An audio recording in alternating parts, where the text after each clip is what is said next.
Bismillahirrahmanirrahim. Today we have talked about lymphatic system. Basically, we have talked about the lymph drainage from the upper limb, from head and neck, and from thorax and abdomen. Before that, lymph is a Greek word. Lympha means water.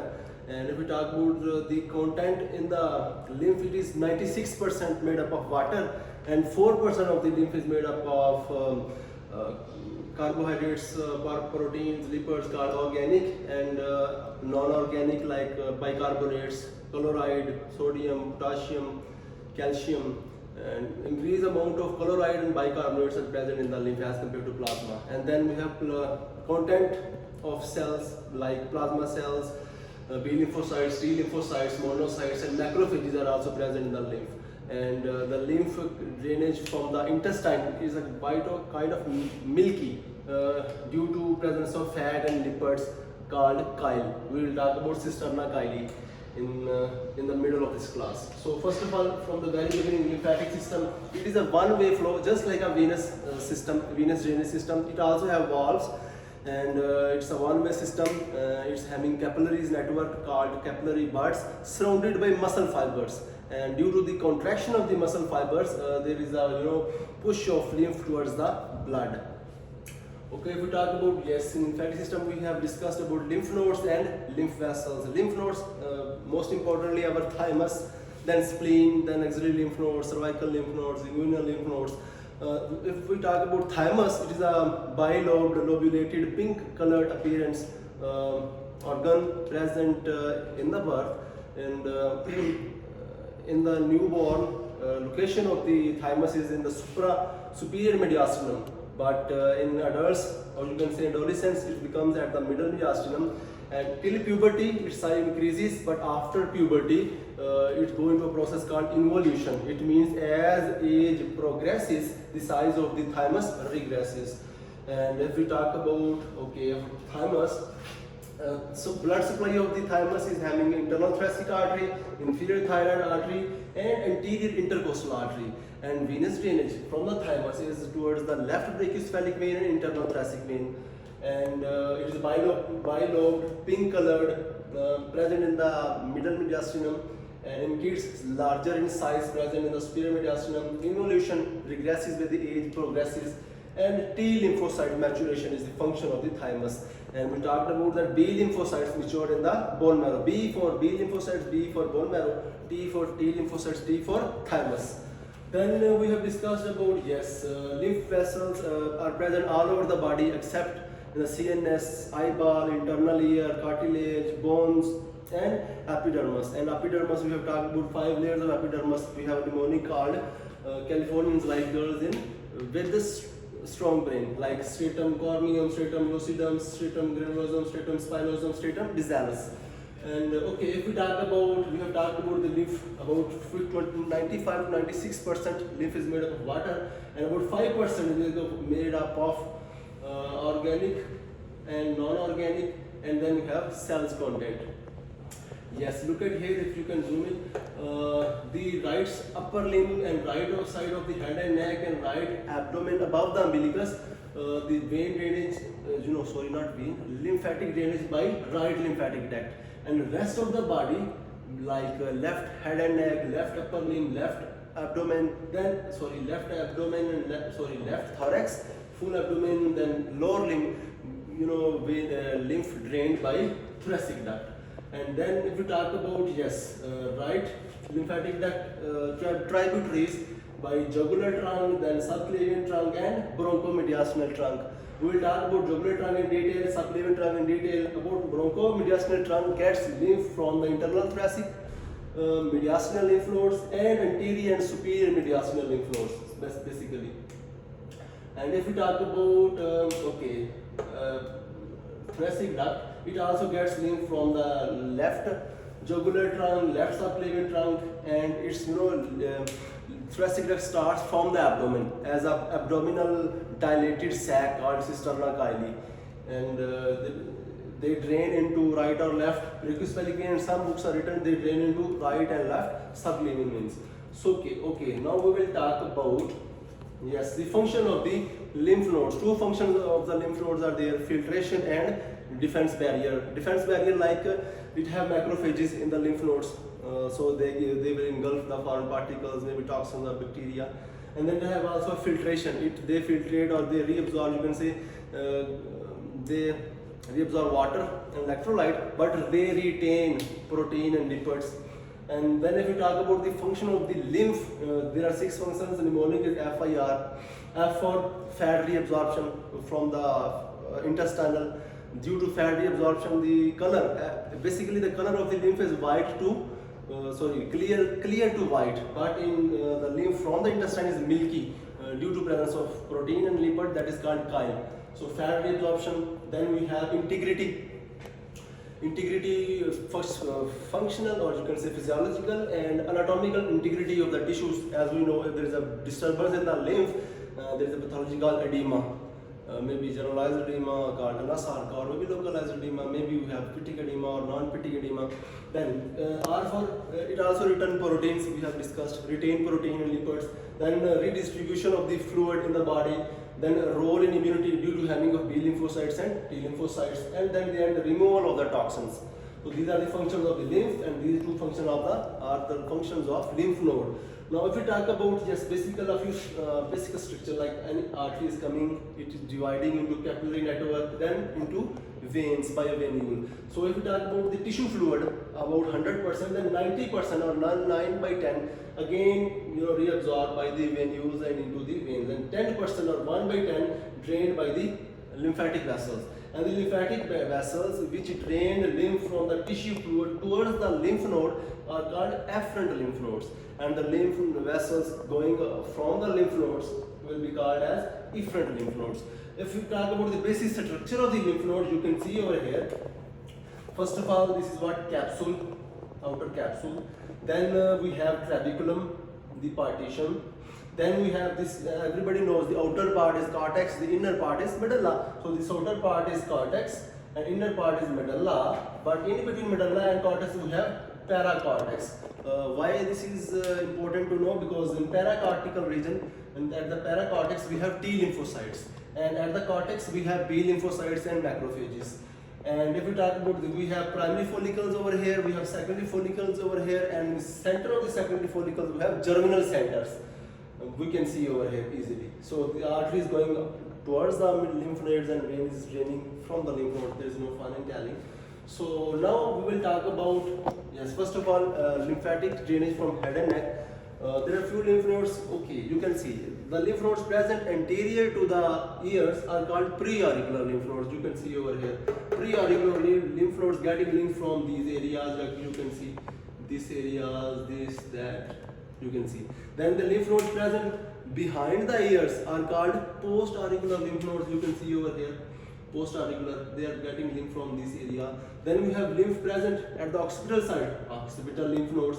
You can see the areas through which lymph drained into these specific lymph nodes. Then we have this at the level of parotid gland, we have parotid lymph nodes.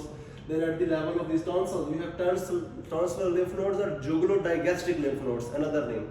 Then we have buccal lymph nodes. You can see, if you can zoom, you can clearly see these lymph nodes getting linked from which areas. You can see these areas are getting linked by buccal lymph nodes. Then we have submental lymph nodes. There is no fun in telling that submental lymph nodes getting linked from the lower lip, then apex of the tongue and floor of the mouth.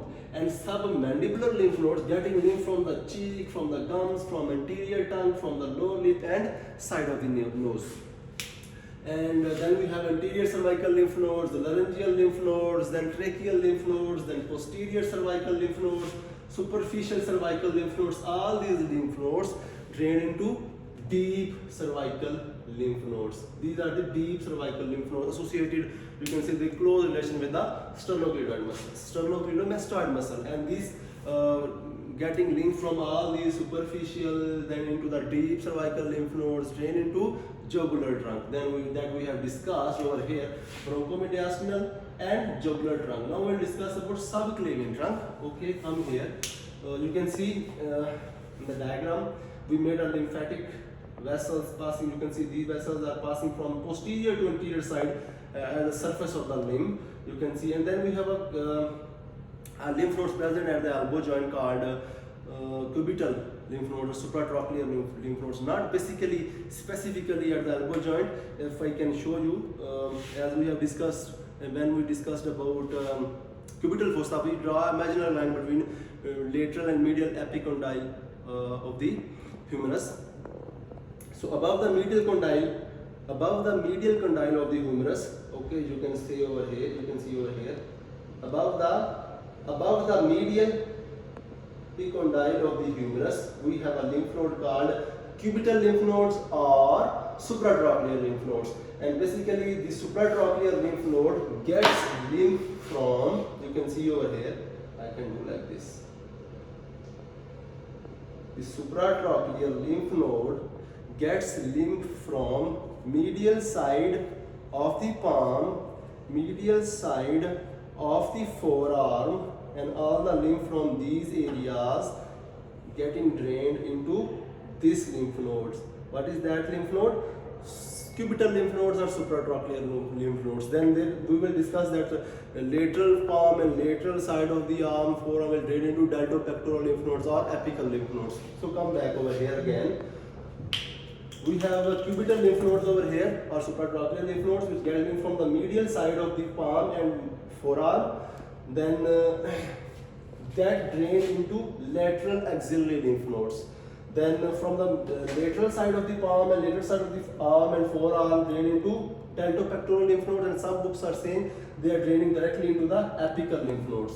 Then anterior axillary lymph node and posterior axillary lymph nodes, and plus lateral axillary lymph node. They all three lymph nodes drain into central lymph nodes. And again, anterior axillary lymph nodes gets lymph from the lateral side of the breast, and from the superficial abdominal lymph nodes from above the umbilicus through the anterior axillary lymph nodes, and posterior axillary lymph node get lymph from backside above the iliac crest plus tail of the breast. Then they drain into central axillary lymph node. Then central axillary lymph node drain into apical lymph node, and deltopectoral or infraclavicular lymph node drain into apical lymph nodes. Then apical lymph node drain into subclavian trunk, and we have discussed over here subclavian trunk plus jugular trunk plus bronchomediastinal trunk drain. They make a if there is a right side, it is called right lymphatic duct, and with the left side, it is called thoracic duct. And if we talk about the lymph drainage from the breast, suppose it is a right breast, then we have discussed that the lateral, if it is a right breast, the lateral side of the breast lymph drained into the anterior axillary lymph node, upper side of the breast drained into deltopectoral lymph nodes, the medial side of the breast lymph drained into internal thoracic lymph nodes, and posterior intercostal lymph nodes. So that was about lymph drainage from the upper limb, from the breast. Okay, now we will discuss about lymph drainage from the abdomen. As you can see over here, this is the esophagus, and we have discussed in detail that esophagus have three parts: upper 1/3, middle 1/3, and inferior lower 1/3. The upper 1/3 lymph from the upper 1/3 of the esophagus will drain into deep cervical lymph nodes. The middle 1/3 of the esophagus lymph will drain into superior or posterior mediastinal lymph nodes, and superior and interior drain into, we have discussed over here, into bronchomediastinal lymph nodes that will join with jugular trunk and subclavian trunk to make thoracic duct in the left side and right lymphatic duct in the right side. So then lower 1/3 of the esophagus, you can see over here these areas, fundus half, you can see over here, if you can zoom in. The lower 1/3 of the half in the lesser curvature of the stomach, or half of this fundus of the stomach, which releases the hormone called ghrelin, an appetizer hormone. They lymph from these parts drain into left gastric lymph nodes. Then from the rest of the half of the fundus and this area, lymph drain into pancreaticosplenic lymph nodes. Then lymph from this greater curvature of the stomach will drain into right gastroepiploic lymph nodes, and this pyloric part, lymph from these parts will drain into pyloric lymph nodes. And all these lymph nodes, left gastric lymph node, pancreaticosplenic lymph nodes, right gastrosplenic lymph nodes, and pyloric lymph nodes, they will drain into celiac lymph nodes. And there is no funny telling, these are the hepatic lymph nodes. These lymph nodes are also drain into celiac lymph nodes. and celiac lymph node will drain into cisterna chyli. Cisterna, you can see, is the abnormal, not abnormal, sorry, dilatation. Cisterna mean, chyli means we have discussed the lymph drainage from the intestines due to rich in proteins and fats. Their color is a milky or whitish. That is called chyli. So if we talk about liver, 1/3 to 1/2 of the total body lymph by the liver. This is the function of the liver. And then if we talk about, yes, in detail, suppose celiac lymph node, these are the visceral lymph nodes, or you can say pre-aortic lymph nodes. And not only celiac lymph node drain into cisterna chyli, lumbar, intestinal, para-aortic lymph nodes also drain into cisterna chyli, and we have discussed that cisterna chyli, it is you can say from which thoracic duct starts, beginning of the thoracic duct, and cisterna chyli level is L1 to L2, right to the aorta, behind the right crus of the diaphragm. Then okay, if we will discuss about over here, now we will discuss about thoracic lymph nodes and lymph vessels. Thoracic lymph nodes, we made a mnemonic called IIPTBD, like I for intercostal lymph nodes associated with the head of the rib. We have discussed rib have a attachment of the vertebra with the head, then we have neck, then tubercle, then angle, then shaft, then costal cartilage. And they get lymph from the breast and intercostal space. Then again I means internal thoracic lymph nodes, and these are lymph nodes associated or located with the internal thoracic arteries, and they are 5 in number. Then they get lymph from the breast, from the upper side of the liver, and deep structure of the thorax and abdomen. Then we have posterior mediastinal lymph nodes they are present along with the descending aorta. They get lymph from the esophagus, from the pericardium and the diaphragm. Then from tracheobronchial lymph nodes get lymph from the trachea, from the lungs, from the heart. Then brachiocephalic lymph nodes associated with the brachiocephalic vein. They get lymph from the thyroid, from the pericardium. Then last but not least, diaphragmatic lymph nodes, obviously as name indicates, get lymph from the diaphragm and the liver. So that was about thoracic lymph nodes. And if we talk about thoracic lymph vessels, we have 2 main thoracic lymph vessels. First one is right lymphatic duct. Right lymphatic duct get drained lymph from the right upper limb, right half of the head and neck, and right thoracic part. Right lymphatic duct size is about 1.3 centimeter, and if it is absent, then what will happen?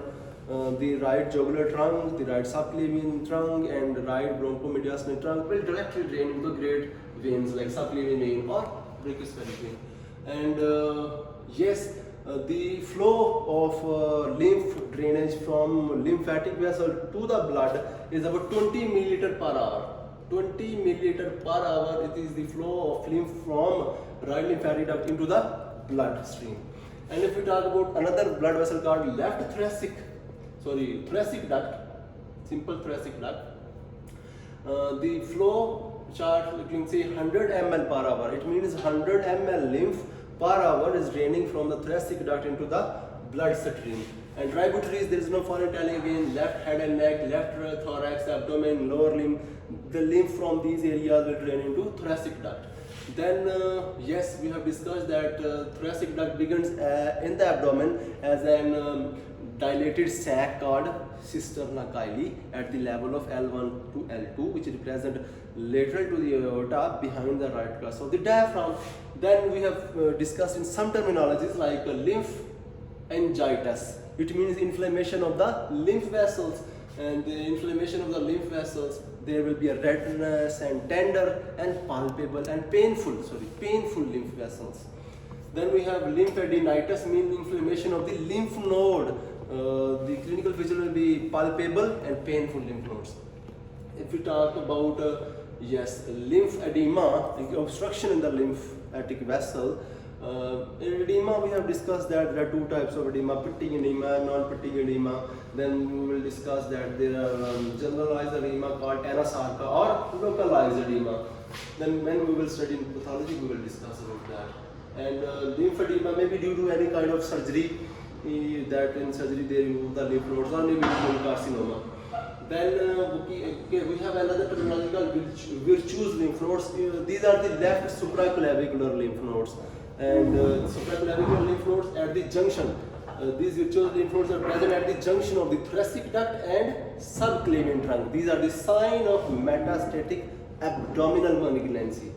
And then lastly we have, and due to this malignancy and enlargement of the left supraclavicular lymph node, sign called Trousier's sign.